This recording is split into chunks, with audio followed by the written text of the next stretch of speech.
Before we begin, I want you to pause, breathe, and listen. Do you hear it? The faint, mournful creak of a porch swing swaying in the humid southern air? The distant, rhythmic thud of a hoe striking dry earth? The low, guttural murmur of voices speaking in a language of pain and resilience that history has tried so hard to silence? This is the story of Silas Thorne, a man whose wealth was measured in acres of cotton and human souls. It is the story of his daughter, Eleanor, a woman whose body became a prison and a bargaining chip. And it is the story of Isaiah, a man whose name was erased from the ledgers of his master, but whose soul could not be owned. The year is 1858.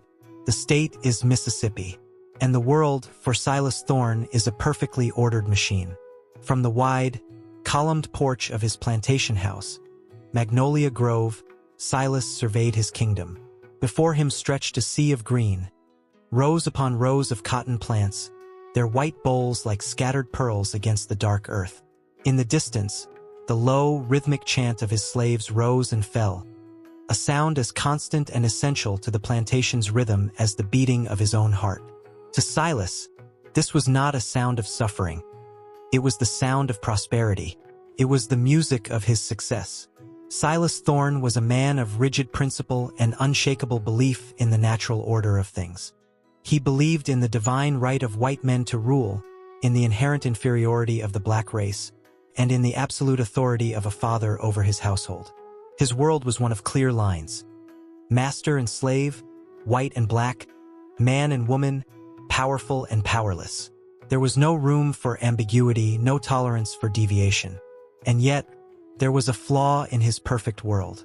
A flaw that resided not in the fields, but in the very heart of his home. A flaw named Eleanor. Eleanor Thorne was 22 years old, and she was, by the standards of her time and her father's world, a catastrophe. She was not the delicate, ethereal Southern belle that Silas had envisioned as his heir and the future mistress of Magnolia Grove. She was not graceful, she was not slender, and she was certainly not marriageable. Eleanor was obese. In a society that prized a woman's beauty and her ability to secure a powerful alliance through marriage, Eleanor's size was more than a personal failing. It was a social and economic liability. Her ample frame, her soft, rounded features, and her quiet, introspective nature made her an object of pity and, worse, ridicule among the local gentry. At the few social gatherings Silas had forced her to attend, she had been a ghost at the feast, a silent, hulking presence that drew whispers and averted eyes. Suitors, when they came at all, were polite but distant, their eyes flickering with a mixture of disgust and fear. They saw not a potential wife, but a burden. For Silas, this was an intolerable situation. He had built Magnolia Grove from nothing. He had turned a modest inheritance into a sprawling empire of cotton and human capital. He had a legacy to protect, a name to uphold. And that legacy could not be entrusted to a daughter who could not produce an heir through a respectable marriage. His only son, Thomas, had died of fever at the age of 10, leaving Eleanor as his sole child. The weight of his dynasty rested on her broad shoulders, and she was failing him. He tried everything. He hired the best physicians from New Orleans, who prescribed purges, bleeding, and strange diets of vinegar and boiled greens. He brought in a stern governess from Charleston to instill in Eleanor the manners and graces of a proper lady. He even, in a moment of desperate hope, consulted a traveling phrenologist, who had run his fingers over Eleanor's skull and declared her constitutionally inclined to excess. Nothing worked. Eleanor remained large. She remained quiet. She remained, in Silas's eyes, a problem with no solution. From her window on the second floor of Magnolia Grove, Eleanor watched the world go by. She saw the slaves in the fields, their backs bent under the sun, their faces etched with a weariness that seemed to go bone deep. She saw her father on his horse, riding the perimeter of his land with the air of a general inspecting his troops. She saw the carriages of neighbors arriving for dinner, the women in their fine silks, their laughter sharp and brittle as glass. She felt like a ghost in her own home. Her mother, a gentle woman named Clara, had died when Eleanor was 15, leaving her alone with a father whose love was conditional. whose approval she could never earn. She found solace in books, in the worlds of Austen and Bronte, where women, though constrained, had agency and passion. She found solace in the piano, her fingers dancing over the keys in the empty parlor long after everyone else had retired. And she found solace, strangely, in the quiet company of the slaves. Not in a way that was overt or dangerous. She would never have dared to speak to them as equals. The social chasm was too wide, the consequences too severe. But she would watch them. She would notice the way old man Jeremiah, the head carpenter, could coax life from a piece of dead wood. She would see the tenderness with which the cook, Mammy Lou, cared for the youngest children in the quarters. She would hear the haunting beauty of their spirituals drifting across the fields at dusk, songs that spoke of sorrow and a hope for a freedom they could barely imagine. In their eyes, she sometimes thought she saw a reflection of her own trapped soul. They were bound by chains of iron and law. She was bound by chains of flesh and expectation. They were seen as less than human. She was seen as less than a woman. One afternoon, as she sat on the porch swing, a book forgotten in her lap, she saw a new slave being led across the yard. He was young, perhaps her own age, with shoulders broad from labor and a face that held a quiet intensity. His name, she would later learn, was Isaiah. He did not look down. He did not shuffle his feet in the submissive way the others did. He walked with a straight back, his eyes fixed on some distant point on the horizon, as if he were already planning his escape. There was a dignity in his bearing that was both dangerous and magnetic. Eleanor felt a strange jolt in her chest, a feeling she could not name. It was not attraction, not in the way she understood it from the novels she read. It was something deeper, something more primal. It was the recognition of a kindred spirit, a person who, like her, refused to be entirely broken by the world that sought to crush him. She did not know it then, but that moment was the first thread in a tapestry of fate that would soon unravel her life and weave it into something entirely new. The crisis came on a sweltering August evening. Silas Thorne had just returned from a meeting of the local Planters Association, a gathering where the talk had turned, as it often did, to the future of their way of life. The abolitionist movement in the North was gaining momentum, and there was a palpance of fear in the air, a fear that their world, their power, their very identity was under threat. At the meeting, Silas had been forced to listen to the boasts of his neighbor, Colonel Archibald Vance. Vance, a man with a florid face and a booming voice, had just announced the engagement of his daughter, the willowy and beautiful Caroline, to the son of a powerful senator from Virginia. The match was a triumph, a union that would cement Vance's social and political standing for generations. As Silas rode home, the image of Caroline Vance's smug, perfect face burned in his mind. He thought of his own daughter, hidden away in her room, a monument to his failure. The shame was a physical weight on his chest, a bitter taste in his mouth. He stormed into the house, his boots echoing on the marble floor. He found Eleanor in the library, her head bent over a volume of poetry. "Put that nonsense away," he barked, his voice sharp enough to make her flinch. She looked up, her eyes wide with surprise and a flicker of fear. "Father, I have had enough of your idleness, Eleanor." He cut her off, pacing the room like a caged animal. "Do you have any idea what they are saying about you? About us?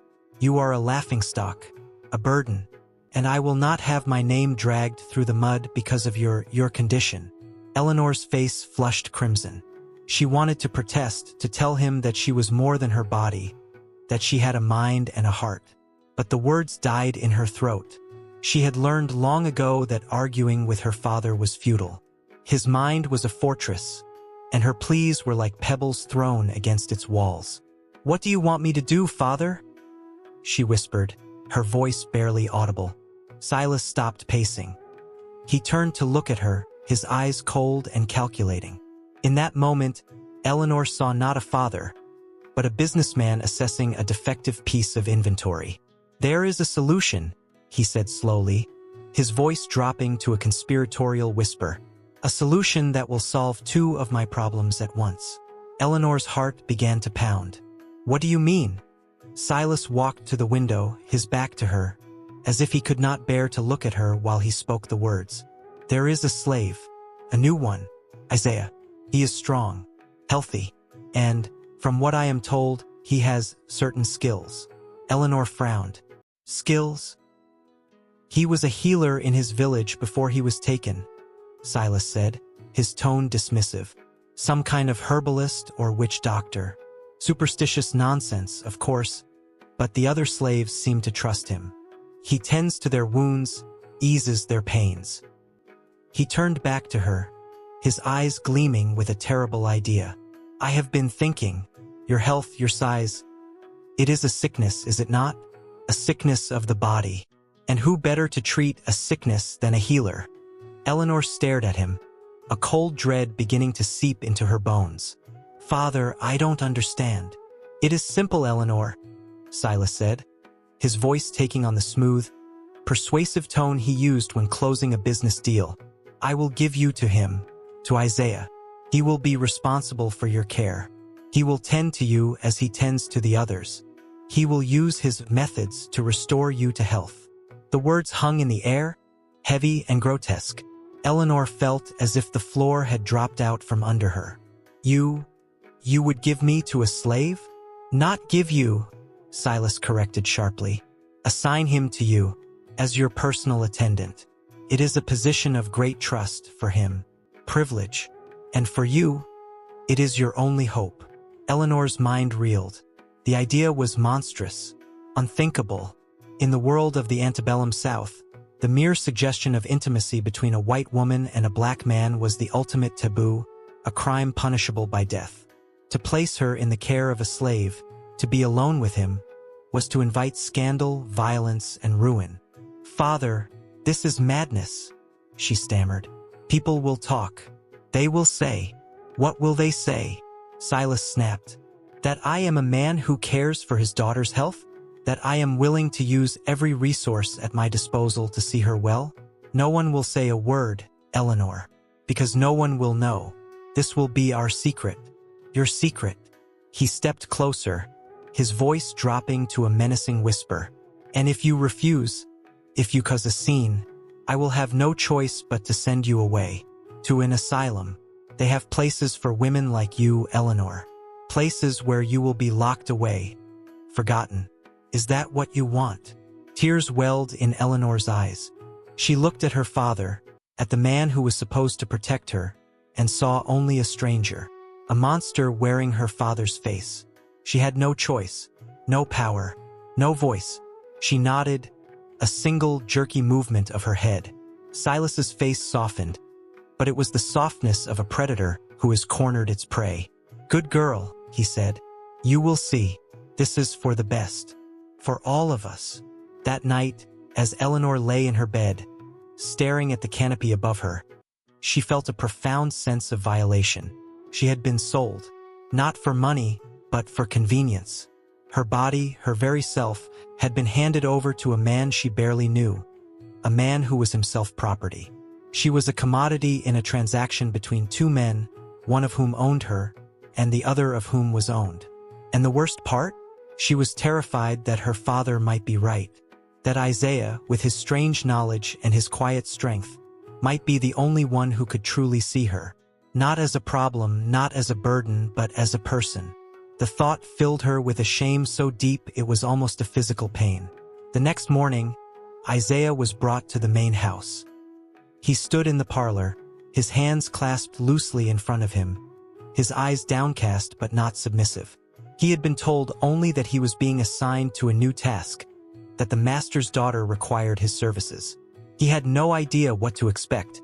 When Eleanor entered the room, he looked up, and for the first time in his life, he saw a white woman who did not look at him with contempt, or lust, or indifference. She looked at him with fear, and something else, something that looked like hope. Eleanor, for her part, was struck by his presence. He was taller than she remembered, his frame lean and powerful. But it was his eyes that held her. The deep, dark brown of fertile earth, filled with an intelligence and a sadness that seemed to hold the weight of the world. "Isaiah," Silas said, his voice crisp and authoritative. "This is Miss Eleanor. You are to be her personal attendant. You will see to her health, her comfort, her needs. You will report to me weekly on her progress. Do you understand? Isaiah nodded. Yes, master. Good. You may begin at once. Miss Eleanor, show him to the east wing. He will have a room adjacent to yours. Eleanor's heart hammered in her chest. A room adjacent to hers? The implications were terrifying. She led Isaiah through the house in silence, her mind racing. What would he think of her? What would he do? When they reached the east wing, she pointed to a small, sparsely furnished room. This is yours, she said, her voice trembling. Isaiah looked around, taking in the bare walls, the narrow bed, the single window that looked out over the fields. It was a prison, but a better one than the slave quarters.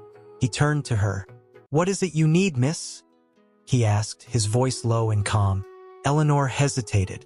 How could she explain?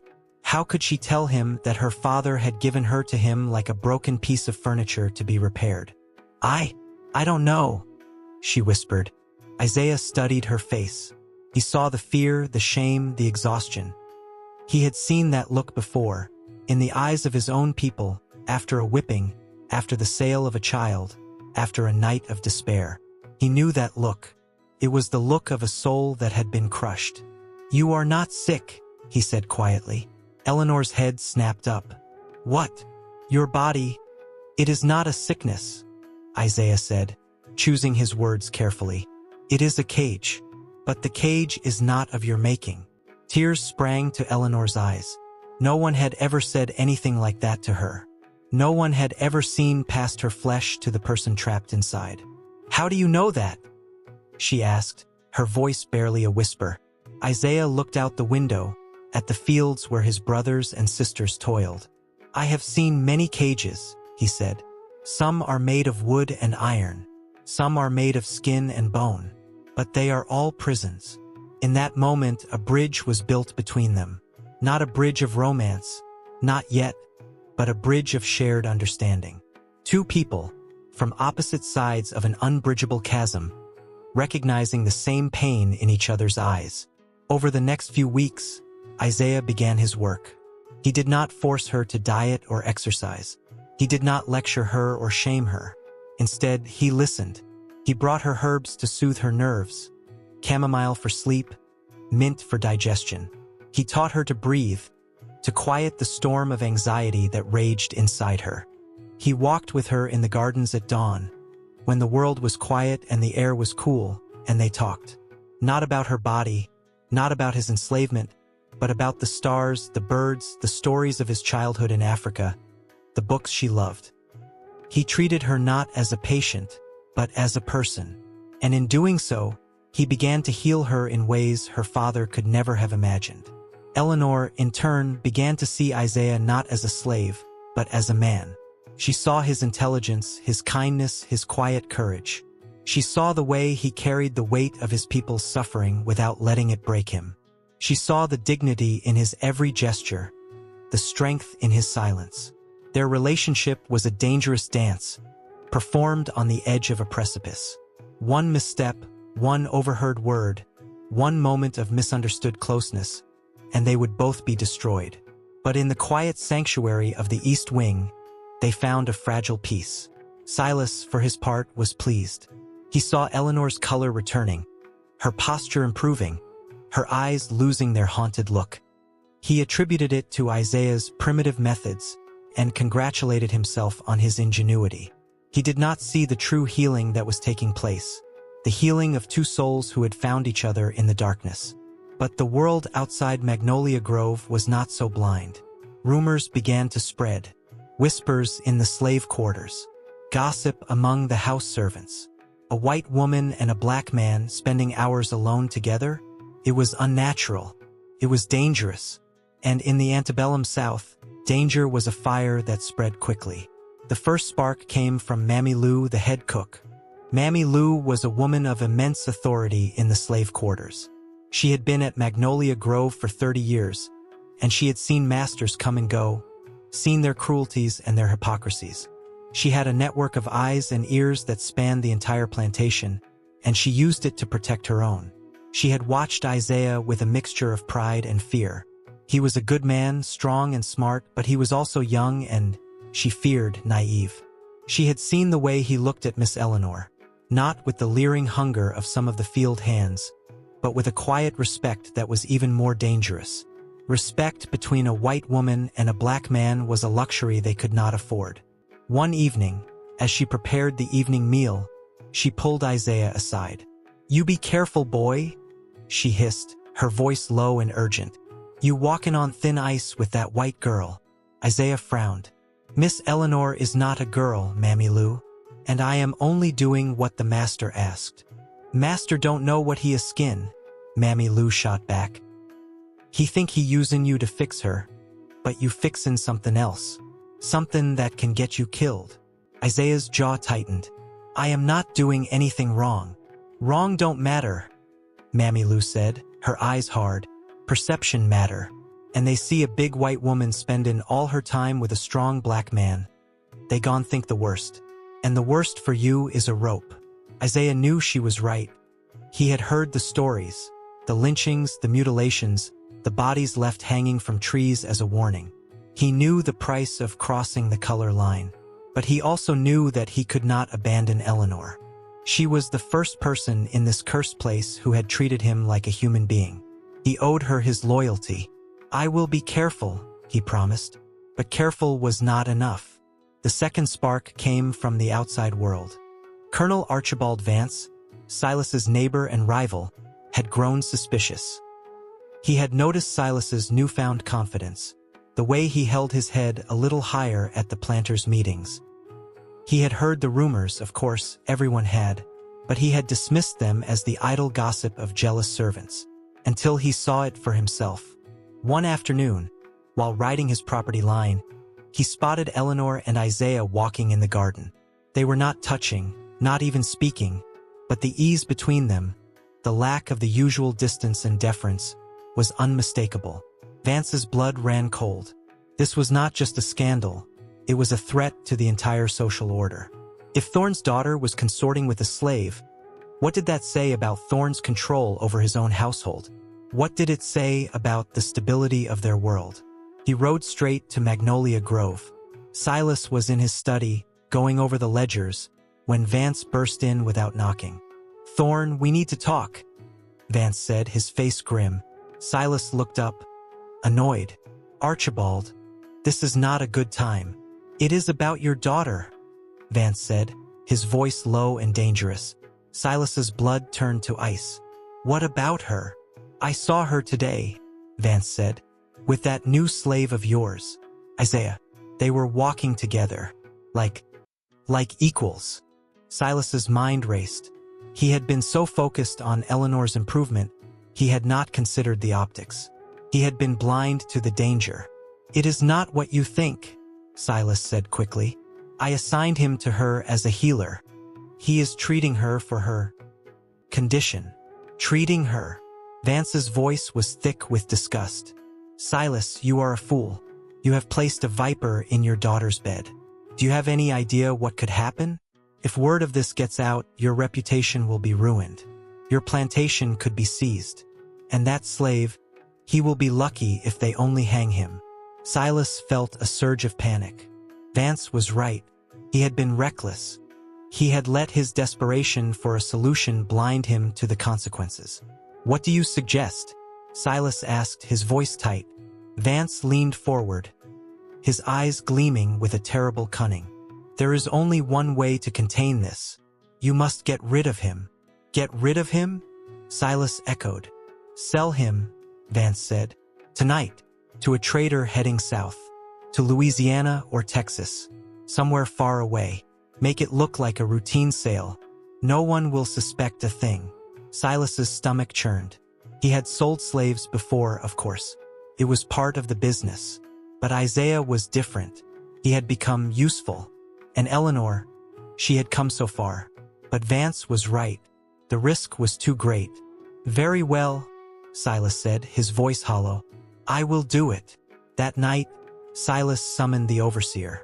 "Prepare Isaiah for sale," he ordered. "A trader is coming at dawn. He is to be sent to New Orleans. The overseer nodded. Yes, sir. Silas did not sleep that night. He sat in his study, a glass of whiskey in his hand, staring into the fire. He told himself it was for the best, for Eleanor's sake, for the sake of Magnolia Grove.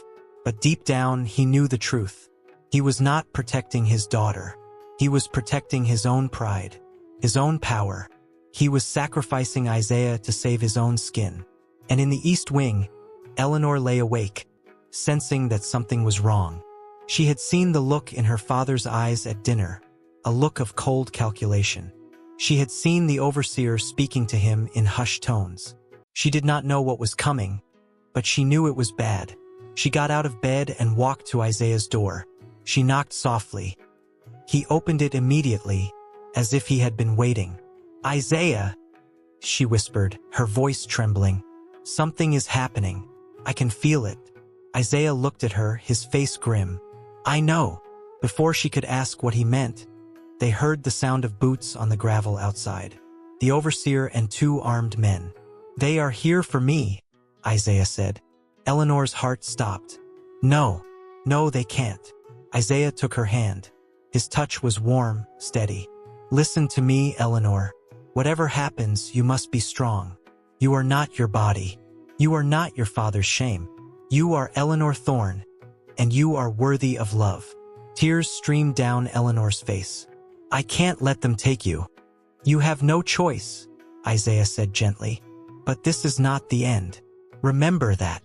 The door burst open. The overseer stood there, a pistol in his hand.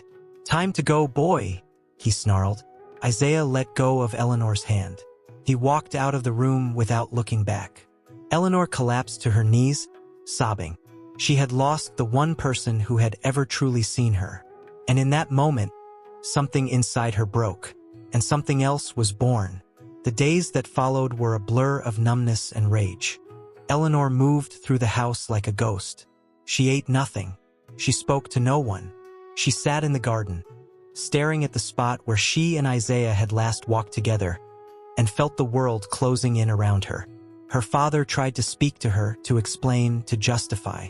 It was for your own good, Eleanor, he said. You must understand. The risk was too great. But Eleanor saw through his lies. She saw the cowardice, the selfishness, the cruelty. He had not given her to Isaiah to heal her.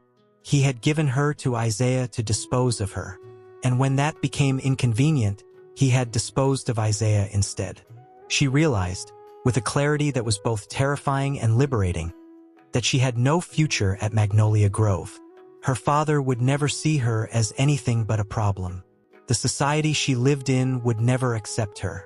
She was trapped in a gilded cage, and the bars were made of her own flesh and her father's shame. But then she remembered Isaiah's words, "This is not the end," and she knew what she had to do. She began to plan. Quietly, methodically, she gathered what little money she had, coins hidden in a book, a few pieces of jewelry she could sell. She packed a small bag with essentials, a change of clothes, a blanket, a knife. She studied the maps in her father's study, memorizing the roads, the rivers, the towns. She would run. She would find Isaiah. It was a mad plan, suicidal even. A white woman alone on the roads of the antebellum South. She would be vulnerable to every kind of danger, thieves, rapists, slave catchers. And if she was caught helping a runaway slave, she would be branded a traitor to her race, her family, her entire way of life. But she had nothing left to lose.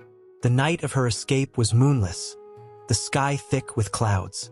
She waited until the house was silent, until her father's snores echoed from his room. She slipped out of the east wing, her heart pounding in her chest. She made her way to the stables and saddled her horse, a gentle mare named Daisy. She had chosen Daisy because she was quiet, reliable, and fast. As she mounted the horse, she took one last look at Magnolia Grove. The house loomed in the darkness, a monument to everything she was leaving behind. Her privilege, her security, her identity. She turned Daisy's head toward the road and rode into the night. The first few hours were a blur of adrenaline and fear. Every sound made her jump. The hoot of an owl, the rustle of leaves, the distant bark of a dog. She stuck to the back roads, avoiding the main thoroughfares, her eyes scanning the darkness for any sign of danger. By dawn, she was miles from Magnolia Grove. She found a secluded spot by a creek and rested for a few hours, eating a piece of bread and drinking from the stream. She knew she had to be careful with her supplies. She had no idea how long the journey would take. Her plan was simple: head south to New Orleans. That was where the slave traders went. That was where Isaiah would be. But New Orleans was a big city, a labyrinth of streets and markets and slave pens. How would she find him? How would she even know if he was still there? She had no answers. All she had was a desperate hope and a fierce, burning love that defied all reason. As she rode, she thought about Isaiah. She thought about his hands, rough from labor but gentle in their touch. She thought about his voice, low and calm, like the earth itself speaking. She thought about the way he had looked at her, not with pity, not with lust, but with a quiet recognition that she was more than her body. She had never known love before, not real love. Her father's love had been conditional, transactional. The suitors who had come to call had seen her as a means to an end, a way to gain access to her father's wealth and land. But Isaiah had seen her, and in seeing her, he had given her back to herself. She would find him, or she would die trying. New Orleans was a shock to Eleanor's senses. She had never been to a city before, and the sheer scale of it, the noise, the crowds, the smells, was overwhelming. The air was thick with the scent of spices, sewage, and the briny tang of the Mississippi River. The streets were a chaotic mix of people. White merchants in fine suits, free people of color in vibrant clothing, slaves in rough homespun, sailors from every corner of the world. Eleanor felt exposed, vulnerable. She kept her head down, her face hidden under a wide-brimmed bonnet, her hands gripping the reins of Daisy with white-knuckled intensity. She knew she stood out. A white woman traveling alone was a rarity and a curiosity. She found a cheap boarding house in the French Quarter, a place that catered to travelers and didn't ask too many questions. She paid for a room with the last of her coins and stabled Daisy in the alley behind the building. Now came the hard part: finding Isaiah. She knew the slave markets were the heart of the city's trade in human flesh. She had heard stories of the St. Louis Hotel, where auctions were held under the Grand Rotunda, and of the smaller, more discreet pens scattered throughout the city. She began her search at the St. Louis Hotel. She stood at the edge of the crowd, her heart in her throat, as auctioneers barked out prices and buyers inspected the merchandise like cattle. She scanned the faces of the slaves on the block, looking for Isaiah's familiar features, his quiet dignity. But he was not there. She spent days haunting the markets, the docks, the alleys where slave traders did their business. She asked questions carefully, discreetly, offering coins for information. But no one knew anything. No one had seen him. Despair began to set in. What if he had already been sold? What if he was on a plantation hundreds of miles away? What if he was dead? She was running out of money, out of hope, out of time. One evening, as she sat in her room, staring at the peeling wallpaper, she heard a commotion in the street below. She went to the window and saw a group of men dragging a black man toward a waiting wagon. The man was fighting, his face bruised and bloody, but he was outnumbered. Eleanor's breath caught in her throat. It wasn't Isaiah, but the sight of him, of the casual, brutal violence, filled her with a cold fury. She realized then that she was not just looking for Isaiah. She was looking for a way to fight back against the system that had stolen him, that had stolen so many. But how? She was one woman, alone, with no power, no allies. Then she remembered something Isaiah had once told her. "The greatest weapon they have is our silence," he had said. "And the greatest weapon we have is our voice." She had a voice, and she would use it. She began to write. She wrote down everything: the story of Magnolia Grove, her father's bargain, Isaiah's kindness, his abduction. She wrote about the slave markets, the auctions, the faces of the men and women on the block. She wrote with a passion and a clarity that surprised even herself. She didn't know if anyone would ever read it. She didn't know if it would make a difference. But she had to try. She sent her writings to newspapers in the North, abolitionist papers like The Liberator. She used a pseudonym, of course. A daughter of the South, she called herself. And then she waited. Weeks passed. Eleanor's money ran out. She was forced to sell Daisy to pay for food and rent. She took in sewing to make ends meet, her fingers growing calloused from the needle. She was living on the edge, but she was alive, and she was free. Then, one day, a letter arrived. It was from an editor at The Liberator. They had received her writings. They were moved by her story. They wanted to publish it. Eleanor's hands trembled as she read the letter. This was it. This was her chance to strike back.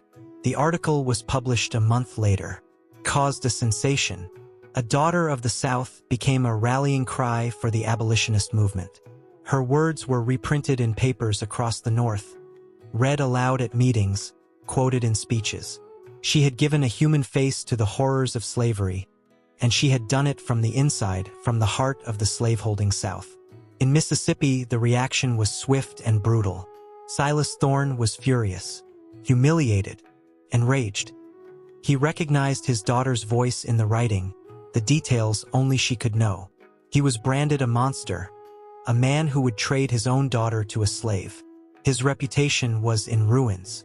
His neighbors shunned him. His business partners dropped him. He was a broken man, but he was not done. He hired detectives to find Eleanor. He offered a reward for her capture. He was determined to bring her home, to silence her, to restore his honor. Eleanor knew she was in danger. She moved from boarding house to boarding house, changed her name, kept to the shadows. But she also knew she could not hide forever. One night, as she walked home from her sewing job, she felt a presence behind her. She quickened her pace, her heart pounding. The footsteps quickened too. She turned a corner into a dark alley, hoping to lose them. But two men stepped out of the shadows, blocking her way. "Miss Thorne," one of them said, his voice cold. "Your father sends his regards." Eleanor's mind raced. She had no weapon, no way to fight them off. She was trapped. But then, from the other end of the alley, a voice spoke. "Leave her alone." The men turned. Standing in the mouth of the alley was a figure Eleanor would have known anywhere. Isaiah. He was thinner than she remembered, his face harder, but his eyes were the same, deep, dark, and full of quiet strength. The men hesitated.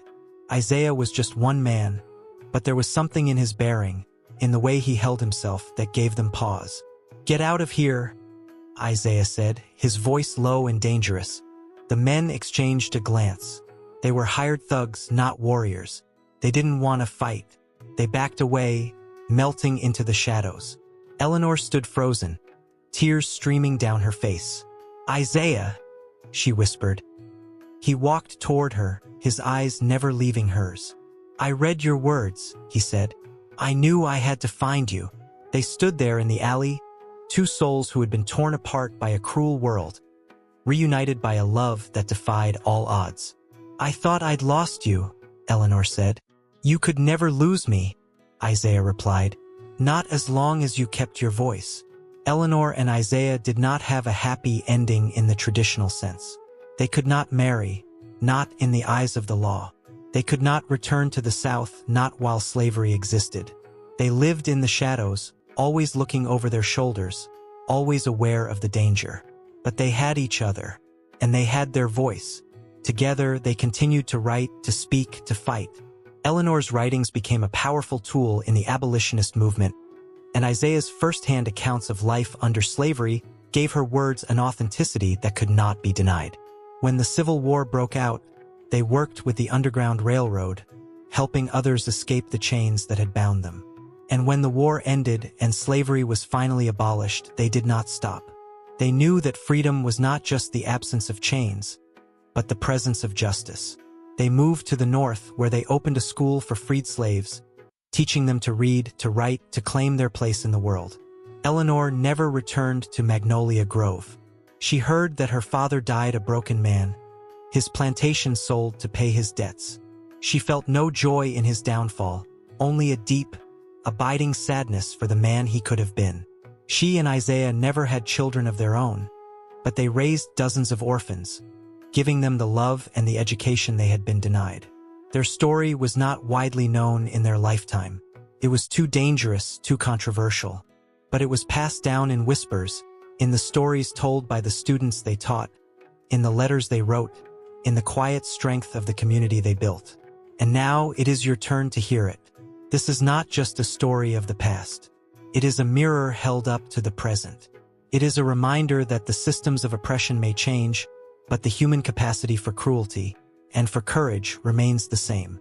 Eleanor and Isaiah's fight is not over. It lives on in every person who speaks out against injustice, in every person who refuses to be defined by the labels others place on them, in every person who chooses love over fear. So I ask you now, what will you do with their story? Will you close this page and forget? Or will you carry it with you as a torch in the darkness? Will you use your voice as Eleanor did to speak truth to power? Will you see the Isaiahs and the Eleanors in your own world, the people who are marginalized, dehumanized, discarded, and stand with them? The choice is yours. The legacy is yours to continue. Go forth and be brave.